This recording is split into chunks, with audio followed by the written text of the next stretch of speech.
My name is Hannah Hurley, and I'll be talking about the transformation of childbirth. Childbirth itself has not changed at all. Babies are still born today in the same way that they have been for generations. Birth practices, pain management options, and preventative testing have improved vastly and made the birthing process easier and safer for the mothers and their babies. These transformations have made a drastic impact on the medical field. Thanks to many dedicated doctors over the years, childbirth has developed into the safer, lower-risk procedure it is today. Before modern medicine, it was dangerous to have kids to a certain extent without technology because, if there were any complications, there was nothing that could be done. That's why it was considered pretty high risk, and a lot of women died in childbirth or their babies died. One way the birthing process has transformed is through the invention of the C-section or the cesarean. It's where the fetus is delivered through incisions in the mother's uterine and abdominal wall. So they cut their stomach down here and deliver the baby that way.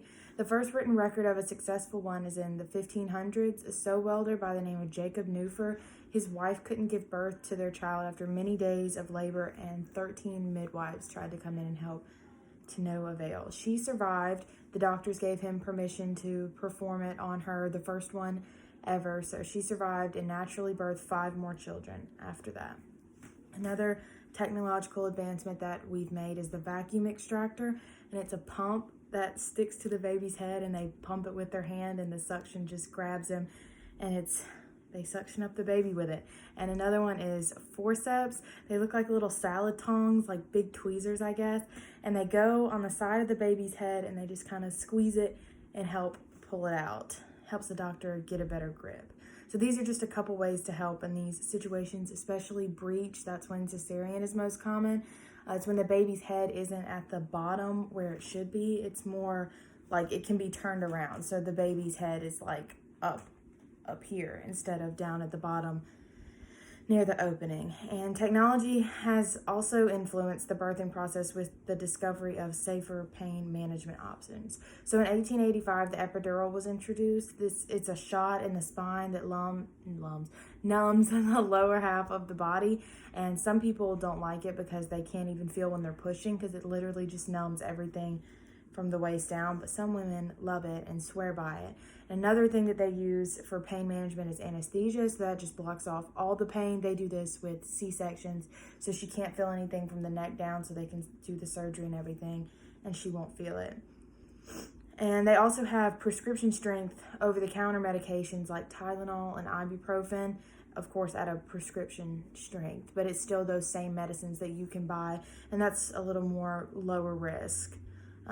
Some people prefer these because an epidural can cause infection, seizures, nerve damage, or even temporary paralysis or permanent paralysis. A lot of women report having back problems after it. Not all of them, some of them. There's other options that are drug-free, such as Lamaze, which is like a yoga that helps you calm down and focus on your breathing, birthing coaches, and doulas. And doulas are just women that are trained to come in there, offer support, and kind of say all of the right things to help that process go by a little smoother.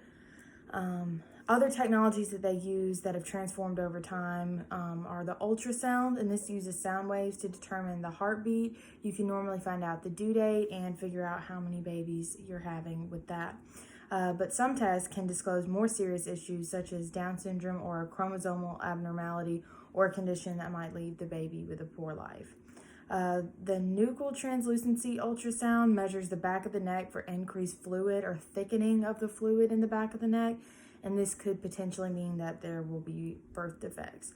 The fetal nasal bone ultrasound sees if the nasal bone is underdeveloped, and if it is, it could be a sign of Down syndrome. Another way to test is through blood test, and the mother's hormones are checked, or the baby's hormones are checked, to see if the child has a chromosomal defect. And there's also AFP screening, and this measures the amount of AFP, that's a protein found in the blood. High levels could be something small, like maybe you're having twins instead of one baby, or it could be something more serious like Down syndrome or spina bifida. Birthing practices, pain management options, and preventative testing have all worked together to transform the medical field and make the birthing process easier and safer. Over the past few decades, numerous members of the medical community have come together to ensure the most efficient pregnancy a woman can have. The medical field is continuously transforming and exploring more effective and safer methods that will only further aid mothers and their babies in the future. Thank you.